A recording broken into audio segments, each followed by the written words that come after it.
হে কবি, বাংলা সাহিত্যের বিদ্রোহ, আজ কি বলে সম্বোধন করব তোমায়?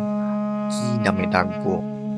বিদ্রোহী, অগ্নিবীণা, ধূমকেতু, তারাখ্যাপা, বুলবুল, ভ্যাংগাচি, বাউন্ডুলে, নাকি জীবন সংগ্রামের যে যুদ্ধে তুমি করলে,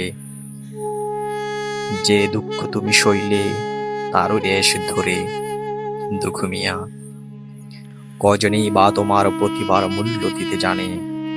নিজের ছেলের দাফনের বিনিময়ে লিখতে হয়েছিল কবিতা, কজনই বা তা জানে?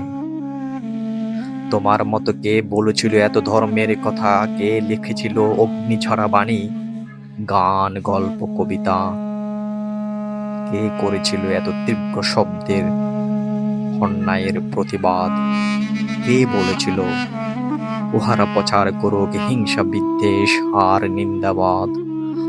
আমরা বলিব সাম্য, শান্তি, এক আল্লাহ জিন্দাবাদ। যতবার আমি নজরুলের নামের গভীর প্রবেশ করেছি, ততবারই অবাক হয়েছি আশ্চর্যের বিষয়।